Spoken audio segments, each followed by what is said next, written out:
Kokain seberat 370 kg ditemukan dalam truk bergambar Erling Haaland. Trump diam-diam pindah pesawat gunakan truk catering.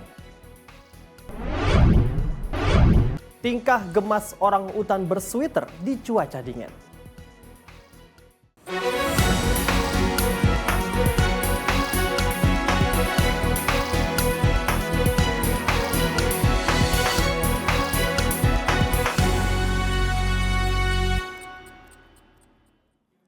Pemirsa, selain 3 informasi utama tadi, kami akan menyajikan berita seputar politik, peristiwa dan juga budaya yang terjadi dari seluruh penjuru dunia. Bersama saya Azhar Putra, inilah Sorotan Dunia selengkapnya. Pemirsa, di mana Kepolisian Nasional Ekuador menyita sekitar 370 kg kokain yang disembunyikan di dalam kompartemen rahasia sebuah truk. Kendaraan tersebut ditemukan di sekitar Gua Negro Tulcan, Provinsi Charchi, dekat perbatasan Ekuador dengan Kolombia.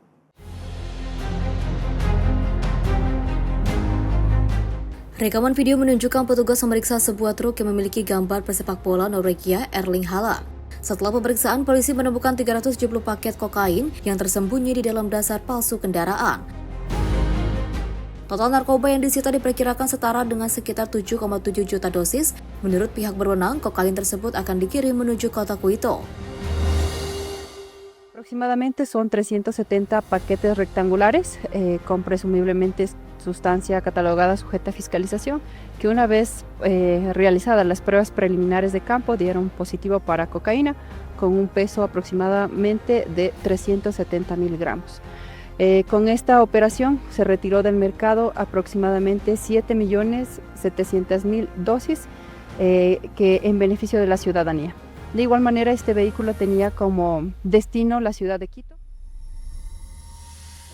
Sejumlah paket kokain ditemukan memiliki stiker bergambar Erling Haaland, striker klub Inggris Manchester City. Penggunaan gambar tersebut diduga menjadi salah satu ciri pada paket narkoba yang diangkut dalam truk.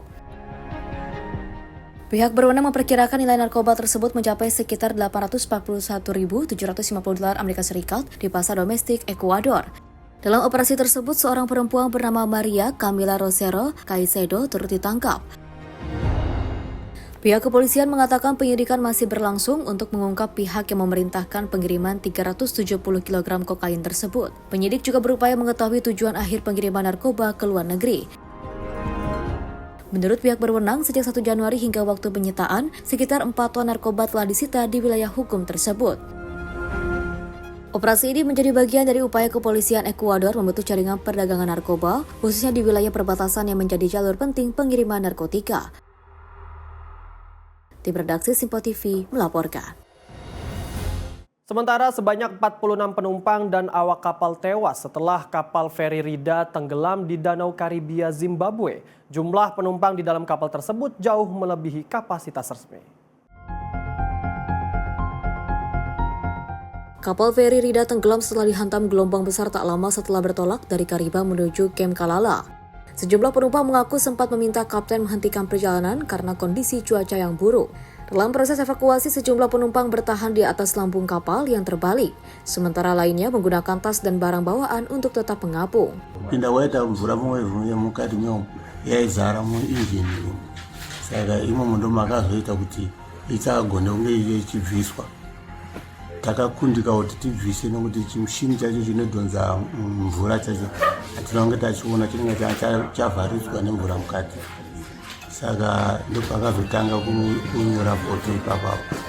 Vanhu vava vari mukati, sekuverenga kwandikaita ndakaverenga panhamba 153 ndo vanhu varipo, including vana vachangobva kana kuzvarwa, tose nemakepteni anga aripo nemabhoti crew, tose tandi 153. Saka nechitiko ichocho kuzobhekwa kwakaita bhoti racho, vamwe vedu vakabva kutisiya, ndobva tasara isusu va 66. Saka ndiyo nhamba yandiri kuziva sofa yakasara yakakwanisa kuburitswa vari vapenyu. Saka dhiresi yese vabva vafira mvura. Pakuru redu reRida tisu vaviri, inini venimochambati natinashe oyo Chigonga, tisu vanhu vakakwanisa kunge tichirarama pakuru redu remubhoti ranga richipo. 4 vese vakapfekwa pasi. saka takazouya nenguva dzasvika dzekumasikati kuma2 o'clock ndokwakazouya rubatsiro rwemabhoti vakuya kuzoreskiwa kuzotitora. Isu takaponerana pamusoro pebhoti, takakwanisa kungo tichizonogara pamusoro paro muchimongera rabheuka kudaro. Kapasitas resmi feri sebenarnya hanya 90 penumpang, namun catatan tiket menunjukkan 114 penumpang dewasa berada di dalam kapal. Petugas kemudian menyebut 77 orang telah berhasil diselamatkan. Pemerintah Zimbabwe menetapkan status bencana dan juga mengerahkan tim darurat, helikopter serta relawan untuk melanjutkan pencarian korban. Tim redaksi Simpo TV melaporkan. Pemirsa, 3 hari setelah gempa bumi berkekuatan 7,4 skala Richter melanda Kolombia, warga Buenaventura mulai membersihkan puing-puing di lingkungan mereka. Kota tersebut masih sebagian terisolasi setelah jalan utama menuju wilayah itu ditutup akibat tanah longsor. Rekaman video menunjukkan warga bergotong royong membersihkan puing dan juga membantu tetangga yang terdampak gempa. Sejumlah rumah rusak dan runtuh, sementara warga yang kehilangan tempat tinggal berusaha mencari tempat aman untuk bermalam. Lamentablemente muy difícil para nosotros, para la ciudad. La verdad no la veíamos venir. Muchas personas pues fallecidas, casas derrumbadas, personas sin hogares, buscando refugio, donde poder estar, pasar la noche, sin carpa. Pero gracias a Dios estamos con donaciones de muchas otras personas. Di Buenaventura, Unit Nasional Penanggulangan Risiko Bencana atau NGRD menggunakan alat analisis satelit untuk memperluas penilaian terhadap wilayah-wilayah yang terdampak gempa. Di berbagai wilayah Kolombia, operasi penyelamatan dan bantuan terus dilakukan. Tim penyelamat, lembaga kemanusiaan dan sejumlah negara turut memberikan dukungan untuk membantu para korban. Meksiko menjadi salah satu negara yang mengirimkan bantuan kemanusiaan. Sekitar 58,5 ton bantuan telah dimobilisasi, setara dengan 2.562 paket makanan. Menurut pembaruan terbaru UNGRD, jumlah korban meninggal dunia kini mencapai 281 orang, dengan 3.971 orang terluka dan 379 orang masih dinyatakan hilang. Sekitar 44.936 keluarga terdampak akibat bencana ini. Kerusakan infrastruktur juga sangat besar, lebih dari 10.677 rumah hancur, sementara 65.841 rumah lainnya mengalami kerusakan.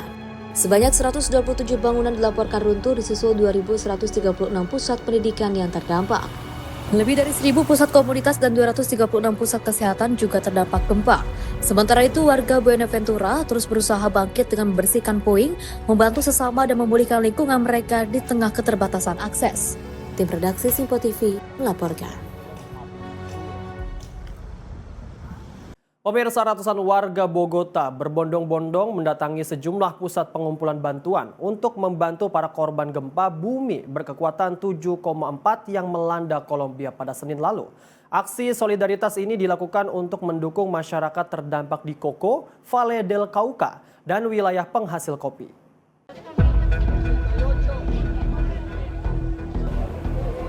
Rekaman video menunjukkan para relawan, petugas penanggulangan bencana dan sejumlah lembaga distrik bekerja sama di pusat-pusat pengumpulan bantuan di Bogota.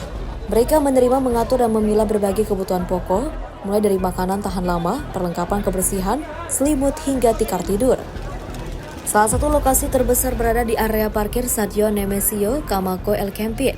Pusat pengumpulan juga dibuka di Palacio de los Deportes dan juga markas Palang Merah Bogota. Uno a ese dolor tan grande que estamos sufriendo como patria, como hermanos que lo han perdido todo, pero no están solos, estamos nosotros con todo el amor. Estoy acá porque no me podía quedar en casa, porque tengo que sentir algo que estoy haciendo por mi hermano. Mi hermano sale adelante porque sale adelante, no están solos. Tenemos un Dios que todo lo puede y Él nos va a ayudar y nos va a sacar adelante. Ánimo, ustedes pueden, fuerza, fuerza y fuerza. Di El Campín, para relawan mengatakan kegiatan ini menjadi bentuk nyata solidaritas warga Bogota terhadap para korban. Banyak warga datang membawa barang yang juga mereka miliki untuk disalurkan kepada masyarakat yang membutuhkan. Muy contento de ver la solidaridad de mi pueblo. Esto es lindo, es Colombia, todos para un solo lado y esto es patria. Contento de poder ayudar a la gente, servir a mi país. Di markas Palang Merah Bogota, para relawan juga mengakui adanya rasa sedih dan khawatir terhadap kondisi para korban. Meski tidak dapat turun langsung ke lokasi bencana, mereka berusaha memberikan bantuan dari ibu kota. Warga lain juga datang secara berkelompok untuk menyerahkan sumbangan. Mereka mengatakan bantuan yang diberikan merupakan bentuk kepedulian terhadap sesama warga Kolombia yang terdampak bencana. Pusat-pusat pengumpulan bantuan akan terus beroperasi selama situasi darurat berlangsung. Bantuan yang terkumpul akan disalurkan kepada masyarakat di wilayah-wilayah yang paling terdampak gempa. Menurut pembaruan terbaru UNGRD, bencana tersebut sejauh ini telah menyebabkan 281 orang meninggal dunia, 3.971 orang terluka, dan 379 orang masih dinyatakan hilang. Solidaritas warga Bogota terus berlanjut dengan masyarakat bergotong royong mengumpulkan kebutuhan dasar bagi para korban gempa. Tim redaksi Simpo TV melaporkan.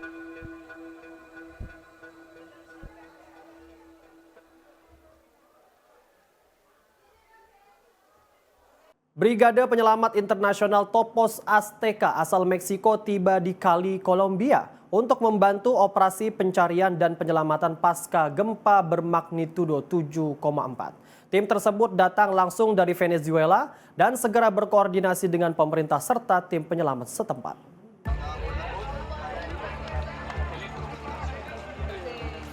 Dalam rekaman tampak Brigade Topos Azteca yang tiba di Cali, Kolombia setelah sebelumnya menjalankan operasi tanggap darurat di Venezuela pasca serangkaian gempa pada Juni lalu. Setibanya di Cali, para personel penyelamat langsung berkoordinasi dengan pemerintah daerah dan tim lainnya yang telah dikerahkan ke sejumlah wilayah terdampak.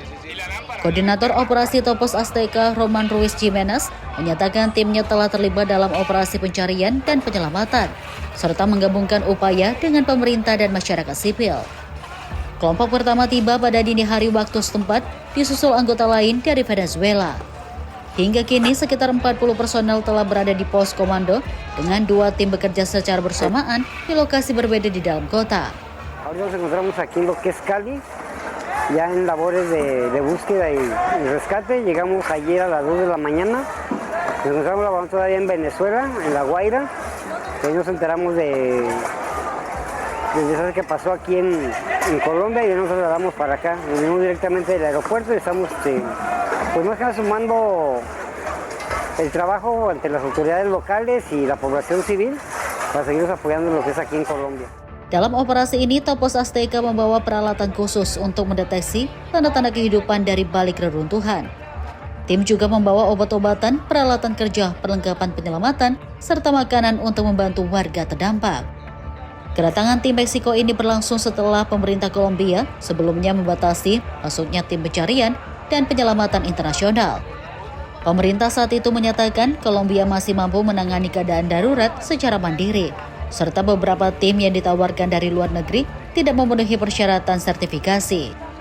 Sementara itu, berdasarkan pembaruan terbaru pemerintah Kolombia, gempa tersebut telah menyebabkan 265 orang meninggal dunia, 3.494 orang terluka, 496 orang hilang, dan 25.872 keluarga terdampak.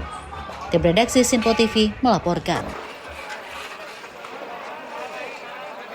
Pemirsa, gunung berapi Kilauea di Hawaii kembali meletus pada Rabu. Semburan lava dari puncak gunung mencapai ketinggian hingga sekitar 500 kaki atau 150 meter dalam episode ke-53 dari rangkaian letusan yang masih terus berlangsung. Rekaman yang dirilis otoritas setempat menunjukkan lava menyembur dari kawah Halemaumau dengan aliran lava menyebar di dasar kawah. Letusan dimulai sekitar pukul 15.45 waktu setempat pada 12 Agustus dan juga semburan dari vent utara mencapai ketinggian maksimum sekitar 500 kaki atau 150 meter. Badan Survei Geologi Amerika Serikat atau USGS melaporkan gumpalan gas dari letusan mencapai ketinggian sekitar 18.000 kaki di atas permukaan laut. Lava yang keluar kemudian menutup sebagian dasar kawah Halemaumau. Episode ke-53 ini berlangsung selama sekitar 9,6 jam dan berakhir pada Kamis dini hari. USGS memperkirakan sekitar 4,6 juta meter kubik lava keluar selama episode tersebut, menutup sekitar 40 hingga 50% dari dasar kawah. Kilauea telah mengalami letusan secara episodik di puncaknya sejak Desember 2024. Pola letusan ditandai dengan jeda di antara semburan saat tekanan magma kembali meningkat di bawah Halemaumau. Para ilmuwan memperkirakan aktivitas semburan lava berikutnya masih mungkin terjadi dalam beberapa hari hingga pekan mendatang. Sementara itu, aktivitas gunung terus dipantau untuk mengantisipasi perubahan kondisi erupsi. Tim redaksi Simpo TV melaporkan. Hongaria melakukan upaya darurat untuk menyelamatkan reaktor nuklir di pembangkit listrik tenaga nuklir Paks. Langkah ini ditempuh setelah permukaan sungai Danube turun drastis akibat kekeringan dan cuaca panas berkepanjangan.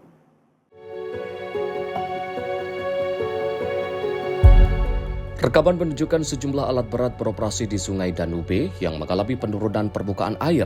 Pekerja membangun penghalang darurat untuk menaikkan dan menjaga ketinggian air di sekitar pembangkit nuklir Paks. Pembangkit listrik Paks memiliki 4 reaktor dengan total kapasitas sekitar 2 gigawatt. Fasilitas ini biasanya menyumbang sekitar setengah kebutuhan listrik Hongaria. Namun awal Agustus ini, 3 dari 4 reaktor Paks terpaksa dihentikan, 7 dari 8 turbin uap juga tidak beroperasi. Akibatnya, pembangkit hanya beroperasi pada lebih dari 10% dari kapasitas normalnya. Pemerintah Hongaria kini mengerahkan berbagai upaya untuk mempertahankan pendinginan reaktor yang masih beroperasi. Sekitar 145.000 meter kubik batuan dikeruk, sementara sejumlah tongkang ditenggelamkan untuk membantu mengarahkan aliran air ke pompa pendingin. Kekeringan berkepanjangan juga memaksa Hongaria membatasi penggunaan air di lebih dari 100 kota dan desa. Kondisi ini menimbulkan tekanan pada pasokan air, pelayaran, hingga infrastruktur energi. Situasi serupa juga terjadi di Rumania. Penurunan permukaan air memaksa pihak berwenang menutup reaktor operasional terakhir di pembangkit nuklir Cernavoda. Kondisi ini menunjukkan dampak kekeringan terhadap infrastruktur energi di kawasan Eropa semakin serius.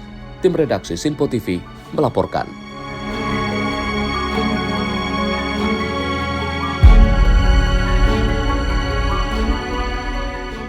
Trump diam-diam pindah pesawat gunakan truk catering. Informasinya usai jeda, tetaplah bersama kami di Sorotan Dunia.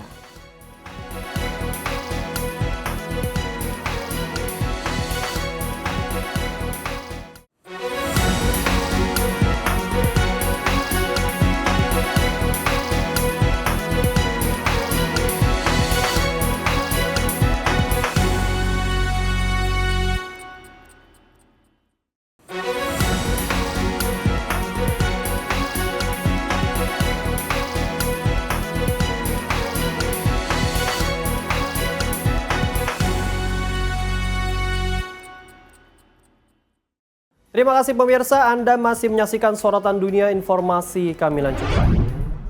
Pemirsa, di mana serangan drone yang diduga dilancarkan Ukraina menyebabkan korban jiwa dan kerusakan di Novorossiysk, Rusia. Seorang anak berusia 8 tahun dilaporkan tewas dalam serangan tersebut.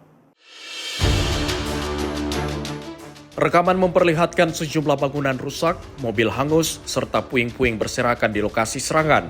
Gubernur Krasnodar menyebut jumlah korban tewas di seluruh wilayah mencapai 3 orang, sementara 24 orang lainnya terluka. Di Novorossiysk, sekitar 60 bangunan tempat tinggal dilaporkan mengalami kerusakan. Pemerintah setempat kemudian menetapkan status darurat dan mengerahkan petugas darurat untuk menangani dampak serangan. Pihak Ukraina belum memberikan komentar atas serangan tersebut. Tim redaksi Sinpo TV melaporkan. Sementara itu, Presiden Amerika Serikat Donald Trump mengakui dirinya sempat dipindahkan secara rahasia ke pesawat militer lain saat meninggalkan Turki bulan lalu. Langkah itu diambil setelah tim keamanan menerima informasi mengenai adanya ancaman terhadap keselamatannya.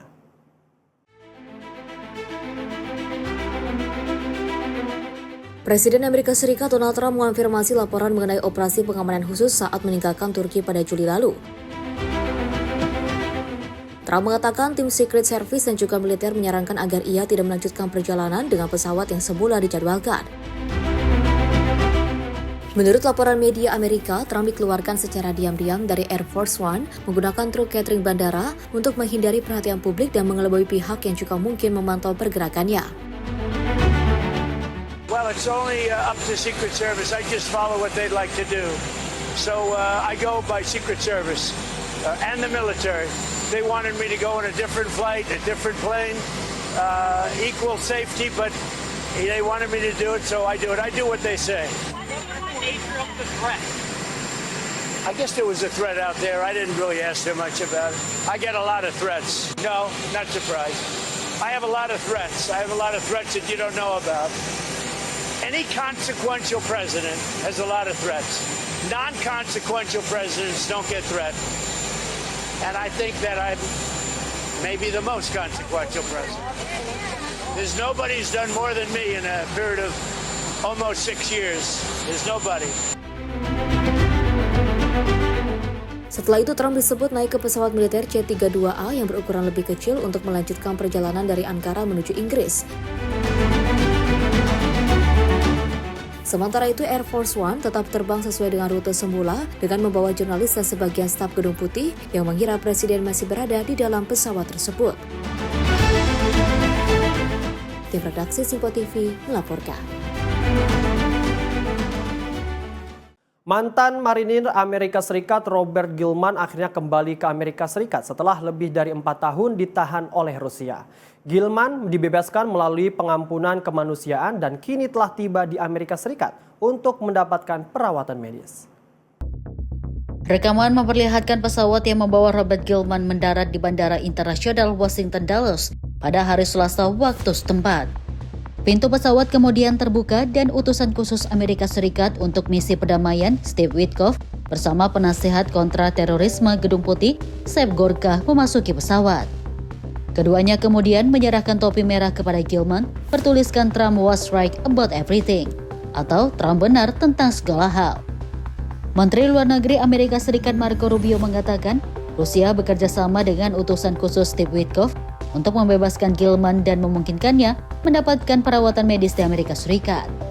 Presiden Amerika Serikat Donald Trump mengatakan dirinya telah membahas kasus Gilman dengan Presiden Rusia Vladimir Putin. Trump menyebut pembebasan itu dilakukan atas dasar kemanusiaan. Trump juga menyatakan Rusia tidak meminta pihak manapun sebagai imbalan dan tidak ada pertukaran tahanan dalam pembebasan Gilman. Gilman ditahan di Voronezh pada Januari 2022 setelah otoritas Rusia menuduhnya menendang seorang polisi dalam kondisi mabuk. Pada Oktober di tahun yang sama Gilman dijatuhi hukuman 4,5 tahun di koloni pemasyarakatan. Hukuman tersebut kemudian dikurangi menjadi 3,5 tahun melalui proses banding pada Mei 2023. Gilman kemudian dinyatakan bersalah atas penyerangan terhadap petugas penjara dan aparat penegak hukum.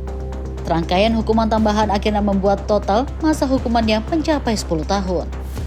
Menjelang pembebasannya, kekhawatiran terhadap kondisi kesehatan Gilman semakin meningkat. Pengacaranya mengatakan Gilman telah dipindahkan ke bangsal psikiatri dan kondisinya dinyatakan memburuk. Kelompok advokasi Global Reach yang menangani kasus Gilman menggambarkan kondisinya sebagai mengancam jiwa. Namun kondisi pasti yang menyebabkan penurunan kesehatannya masih belum diketahui. Tim redaksi Simpo TV melaporkan. Ketegangan antara Iran dan Amerika Serikat kembali memanas. Juru bicara Kementerian Luar Negeri Iran, Esmail Baqi, menyindir Washington dengan mengibaratkan negosiasi kedua negara seperti gulat dengan babi. Juru bicara Kementerian Luar Negeri Iran, Esmail Baqi, melontarkan pernyataan tajam terhadap Amerika Serikat dalam konferensi pers mingguan di Teheran pada hari Senin waktu setempat. Baqi mengibaratkan upaya bernegosiasi dengan Washington seperti gulat dengan babi. Menurutnya, dalam situasi seperti itu, terkena lumpur menjadi bagian dari pertarungan yang dipaksakan. Pernyataan tersebut merespons pernyataan Presiden Amerika Serikat Donald Trump yang sebelumnya mengibaratkan negosiasi dengan Iran seperti permainan catur. Trump menyebut Washington saat ini masih melakukan negosiasi secara terbatas dengan Teheran, sambil menilai proses tersebut sebagai permainan strategi antara kedua pihak. Baqi kemudian mengambil perumpamaan Trump tersebut dan menyebut Iran sebagai pemain catur profesional. Pernyataan ini muncul di tengah saling bantah antara Teheran dan Washington mengenai status perundingan. Trump sebelumnya mengatakan negosiasi dengan Iran akan kembali berlangsung, namun Teheran berulang kali membantah bahwa perundingan langsung telah dimulai. Selain isu nuklir dan hubungan bilateral, Iran dan Oman juga terus membahas persoalan pelayaran di Selat Hormuz. Selat Hormuz merupakan salah satu jalur perdagangan dan energi terpenting di dunia. Ketegangan di kawasan ini berdampak langsung terhadap keamanan pelayaran dan pasokan energi global. Hingga kini belum ada kesepakatan final yang dapat mengakhiri kebuntuan antara Iran dan Amerika Serikat. Tim redaksi Simpo TV melaporkan. Akses jalan di sekitar sebuah rumah warga Palestina di Kusra, selatan Nablus, kini terhalang batu yang diduga diletakkan sejumlah pemukim Israel. Aksi tersebut terekam kamera pengawas pada Rabu 12 Agustus 2026.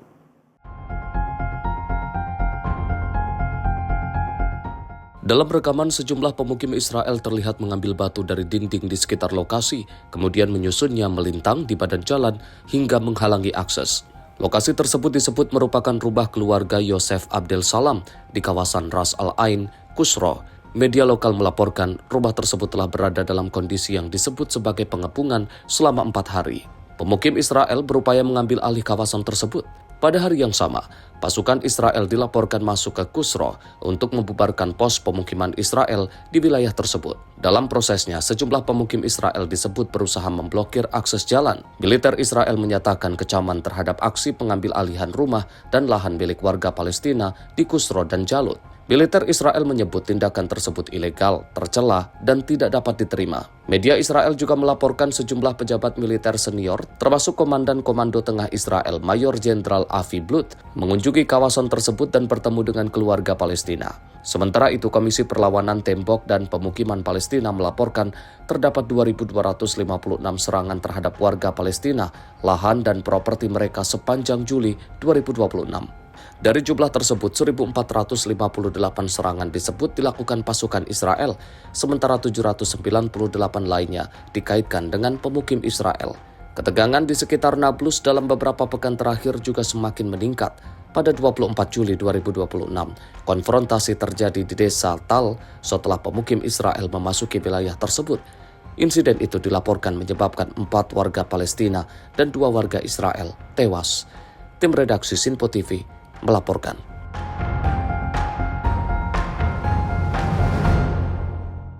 Puluhan demonstran menghancurkan papan tanda di luar gedung administrasi distrik pemerintah transisi Suriah di Kobani pada Senin lalu. Aksi tersebut terjadi setelah muncul laporan kekerasan terhadap pengungsi Kurdi yang kembali ke daerah asal mereka.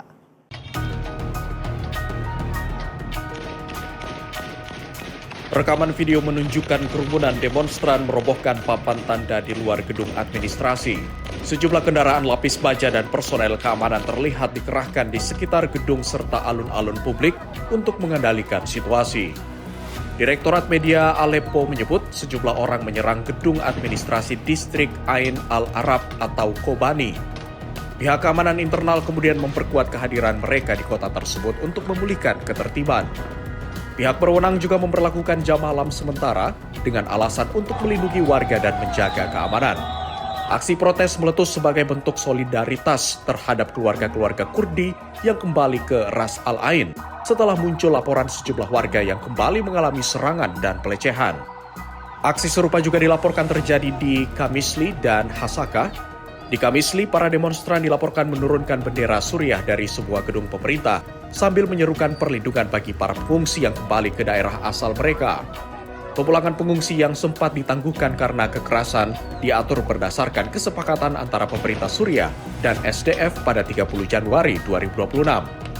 Kesepakatan tersebut mencakup integrasi lembaga sipil dan militer yang berafiliasi dengan pemerintahan otonom ke dalam lembaga negara, serta jaminan hak-hak sipil dan pemulangan pengungsi ke daerah asal mereka. Tim redaksi Sinpo TV melaporkan.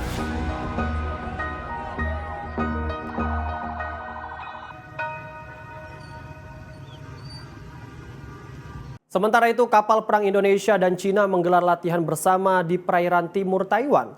Latihan ini disebut sebagai bagian dari kerjasama dan diplomasi maritim antar angkatan laut, meski menarik perhatian di tengah tensi kawasan.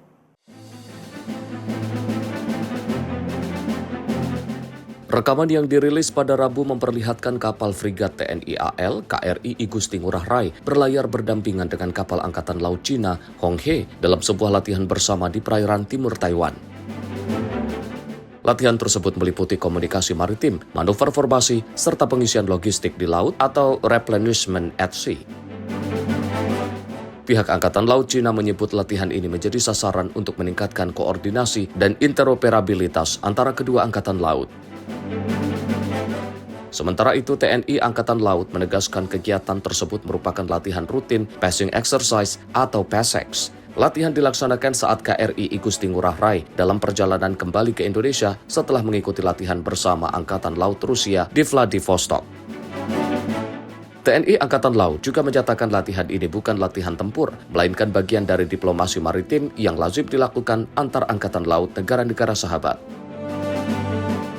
Di sisi lain, Amerika Serikat menanggapi latihan tersebut dengan menyerukan agar China menghentikan tekanan militer terhadap Taiwan. Washington juga menegaskan pentingnya penyelesaian perbedaan lintas Selat Taiwan secara damai. Latihan bersama ini menjadi sorotan karena dilaksanakan di tengah meningkatnya perhatian internasional terhadap situasi keamanan di kawasan Selat Taiwan. Tim redaksi Sinpo TV melaporkan.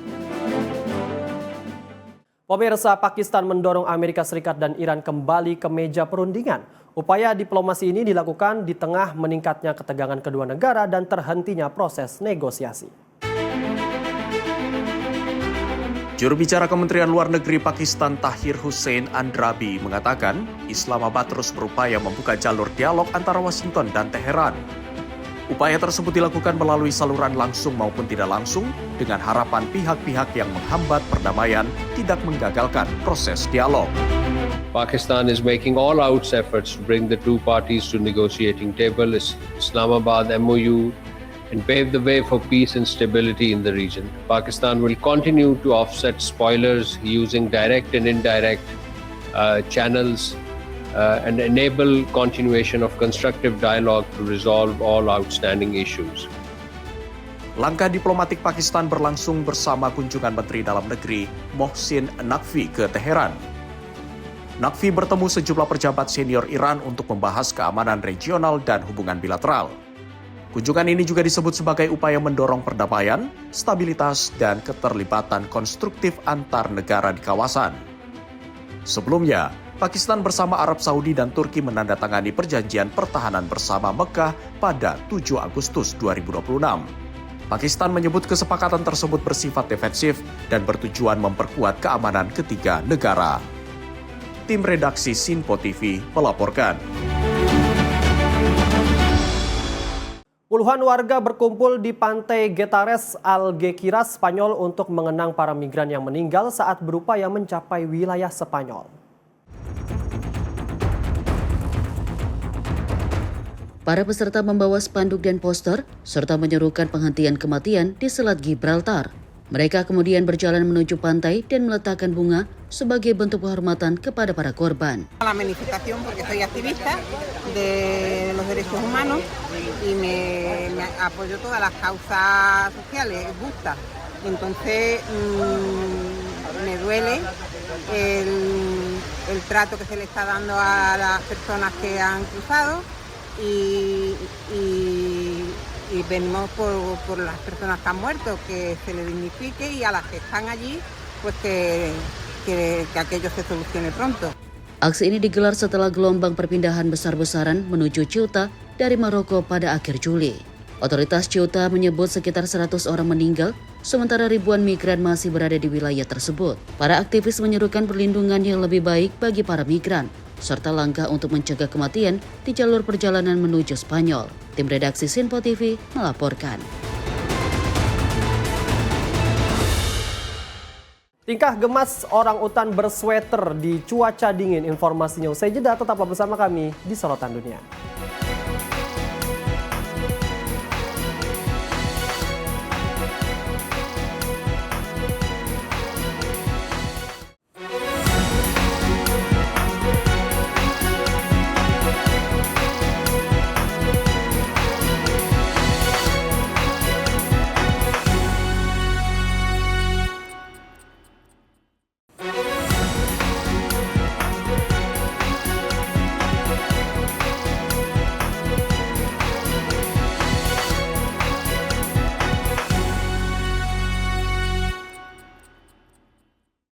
Anda masih menyaksikan Sorotan Dunia bersama saya Azhar Putra. Informasi kami lanjutkan. Pemirsa, di mana sebuah pesawat maskapai Iberia terbang hingga ketinggian sekitar 33.000 kaki untuk membawa ilmuwan dan astronom ke lokasi terbaik menyaksikan gerhana matahari total di atas Spanyol. Penerbangan khusus ini memberikan pandangan langsung terhadap fenomena langit langka tersebut dari atas lapisan awan.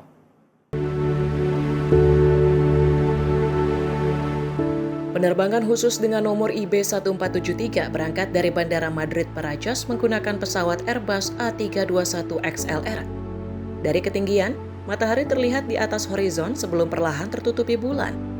Saat fase totalitas, cakram gelap bulan sepenuhnya menutupi matahari, menyisakan korona matahari yang terlihat mengelilinginya. Penerbangan ini diselenggarakan bersama para peneliti dari proyek Celios dan khusus ditujukan untuk kegiatan pengamatan. Penerbangan tersebut tidak dibuka untuk pemesanan penumpang umum. Gerhana matahari total pada 12 Agustus melintasi Greenland dan Islandia sebelum mencapai Spanyol pada sore hari. Jalur totalitas melintasi sejumlah wilayah di bagian utara Spanyol, kemudian berlanjut ke kawasan Mediterania dan Kepulauan Balearik.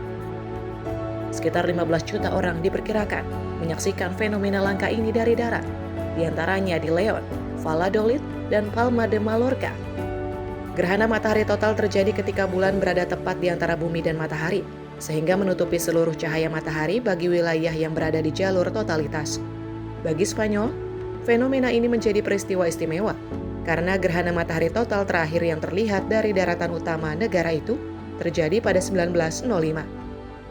Tim redaksi Sinpo TV melaporkan. Bukan hanya manusia yang membutuhkan pakaian hangat saat cuaca dingin.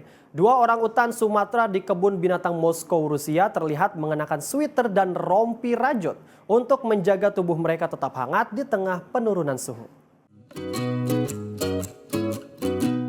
2 orangutan Sumatera bernama Capa dan Cava menjadi perhatian pengunjung kebun binatang Moskow karena penampilan mereka yang tidak biasa. Dalam rekaman yang dibagikan pihak kebun binatang, keduanya terlihat mengenakan pakaian hangat saat beraktivitas di dalam kandang. Cava tampak mengenakan sweater lengan panjang berwarna cerah dengan gambar penguin di bagian depan. Sementara Capa tampil dengan rompi rajut yang membantu menjaga suhu tubuhnya tetap stabil. Dalam salah satu momen menarik, Cava terlihat meminjam dan mengenakan rompi milik ibunya. Tingkah lucu keduanya pun menjadi daya tarik tersendiri bagi para pengunjung. Setelah bermain dan menyesuaikan pakaian yang mereka kenakan, Capa dan Cava kembali beraktivitas seperti biasa. Keduanya terlihat menikmati buah-buahan dan berinteraksi di dalam area kandang. Pihak kebun binatang menyebut pakaian hangat tersebut digunakan untuk membantu orang utan beradaptasi dengan kondisi cuaca yang lebih dingin dibandingkan habitat aslinya di hutan hujan tropis Sumatera. Orang utan Sumatera sendiri merupakan satu dari 3 spesies orang utan yang masih bertahan di dunia. Spesies ini masuk dalam daftar satwa yang sangat terancam punah akibat hilangnya habitat dan aktivitas perburuan liar. Dalam beberapa dekade terakhir, populasi orang utan Sumatera di alam liar terus menurun secara signifikan. Berbagai lembaga konservasi dunia pun terus mendorong upaya perlindungan dan penanganan untuk menjaga kelangsungan hidup spesies langka ini. Tim redaksi Sinpo TV melaporkan.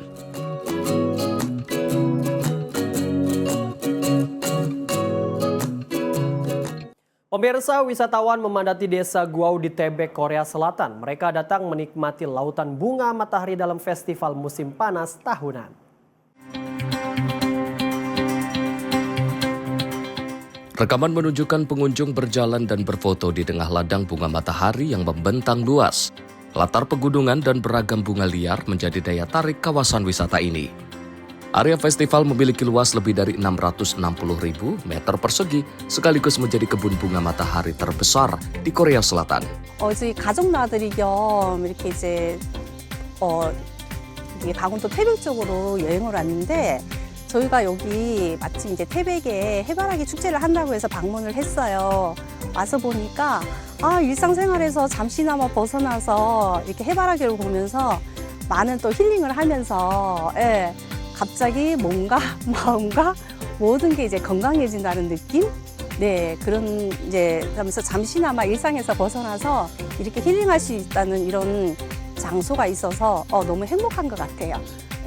Selain ladang bunga matahari, festival ini juga menampilkan lebih dari 300 jenis bunga liar. Pengunjung dapat menikmati pemandangan bunga, pegunungan, hingga beragam instalasi seni di area festival. Festival Bunga Matahari Taibike kini memasuki penyelenggaraan ke-22. Acara berlangsung di Desa Guau hingga 17 Agustus.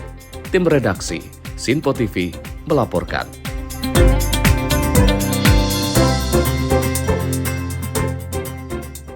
Ratusan Muslim menggelar prosesi peringatan di Kargil, Ladakh, India. Mereka memperingati wafat Nabi Muhammad dan martirnya Imam Hasan yang diperingati setiap 28 Safar.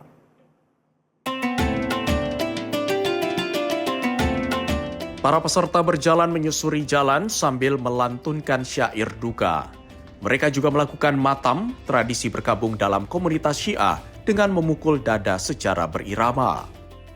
Selain pesan keagamaan, prosesi ini juga diwarnai seruan untuk melawan penindasan serta memperjuangkan keadilan bagi masyarakat yang tertindas. जहाँ जहाँ पर भी मुस्लिमीन पर या इंसानियत पर कहीं भी जगह जुल्म हो रहा हो उसके खिलाफ आवाज़ उठाना और मजलूमीन को उनका हक दिलाना आज का दिन का पैगाम है। इंशाल्लाह हम सभी उम्मीद करते हैं कि आज के दिन के पैगम्बर गिरामी इस्लाम और इमाम हसन मुशतबा की इस मुनासिबत से हम उनके पैरोकार बनकर पूरे आलम इंसानियत के लिए रहमत और अदल इंसाफ का पैगाम जो है भेजने के लिए हम यहाँ पर इस मैदान में खड़े हैं। Prosesi ini diselenggarakan Imam Khomeini Memorial Trust Kargil dengan tradisi bergabung Syiah sebagai bagian utama kegiatan. Para peserta juga menyampaikan solidaritas untuk Palestina serta menyerukan persatuan di antara negara-negara Muslim. Tim redaksi Sinpo TV melaporkan. Ratusan perempuan berkumpul di sebuah kuil di Tamil Nadu, India Selatan untuk mengikuti ritual yang diwariskan secara turun-menurun, yakni ritual untuk mendapatkan keturunan. Mengenakan sari berwarna-warni, para perempuan menerima makanan dari para pendeta sebelum berdoa bersama di tangga kuil. Setelah itu, mereka berlutut dengan kedua tangan diletakkan di belakang tubuh, lalu menyantap makanan yang telah diletakkan di tanah di hadapan mereka. Ritual digelar di kuil Armugaswamy, Paradesi Sidar, distrik Tiruvannamalai, bersamaan dengan Adi Amavasai atau Hari Bulan Baru dalam kalender Tamil. Menurut warga setempat, tradisi tersebut telah berlangsung sekitar 200 tahun dan terus dilaksanakan di kuil tersebut. Ritual ini secara khusus diikuti perempuan yang berharap dapat memiliki anak atau menambah keturunan. Sejumlah peserta meyakini ritual tersebut membawa keberhasilan dalam usaha memperoleh keturunan. Sukses rate எங்க ஊட்டுக்கே வந்து வருஷத்துல 6-7 பேர் வருவாங்க. அவங்களுக்கு 2-3 பேருக்கு கண்டிப்பா சக்சஸ். அதனால இந்த வருஷம் ட்வின்ஸ் கூட வருது. இடைக்கு வந்து அங்க துலாபாரம் பண்றாங்க. நம்பிக்கையா வராங்க. நம்பிக்கையா வராங்க.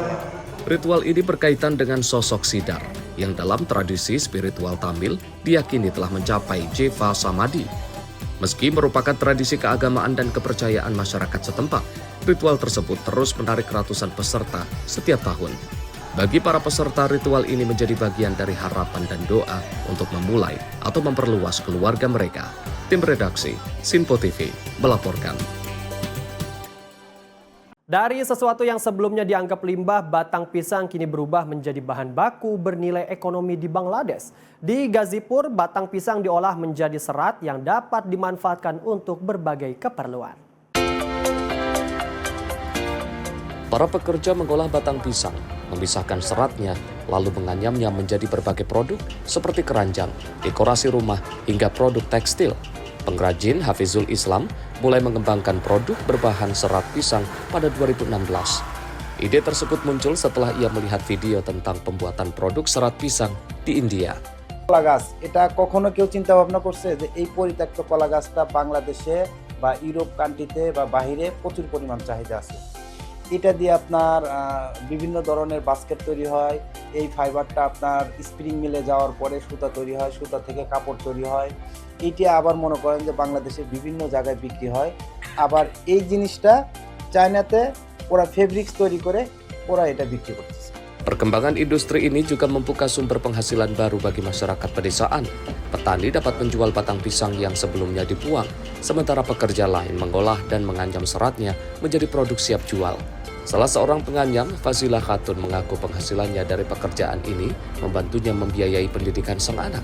Sebelumnya, ia kesulitan mendapatkan pekerjaan karena faktor usia. Pekerja lain, Arzina Begum, menyebut pabrik baru tersebut memberikan kesempatan bagi mereka yang selama ini sulit masuk ke industri garmen. Serat yang dihasilkan dari batang pisang kini digunakan untuk membuat beragam produk, termasuk sari, alas kaki, dekorasi rumah, hingga kemasan yang dapat terurai secara alami. Pemanfaatan ini sejalan dengan konsep ekonomi sirkular, di mana bahan yang sebelumnya dianggap limbah kembali dimanfaatkan dan memiliki nilai ekonomi. Di Bangladesh, Pisang menyumbang sekitar 20% dari produksi buah setiap tahun. Diperkirakan terdapat sekitar 3,78 juta ton biomasa batang pisang yang dihasilkan. Melalui pengolahan serat limbah dalam jumlah besar tersebut, kini berpeluang menjadi sumber pendapatan baru sekaligus bahan baku alternatif yang lebih ramah lingkungan. Tim redaksi Sinpo TV melaporkan. Sementara itu pemirsa, suasana pertempuran massa lalu dihidupkan kembali di jalur Lausan Guizhou, Tiongkok. Para wisatawan diajak terlibat langsung dalam pertunjukan reka ulang pertempuran Tentara Merah.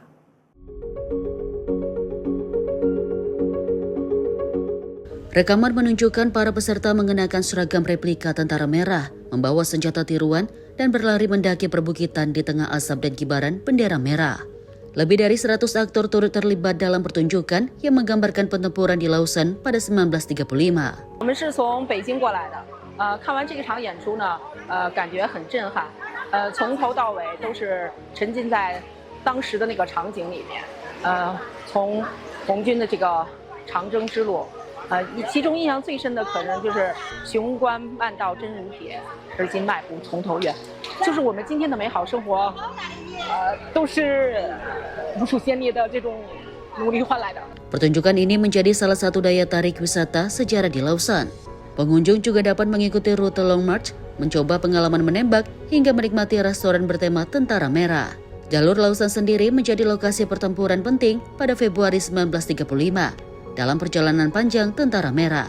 Tim redaksi Sinpo TV melaporkan.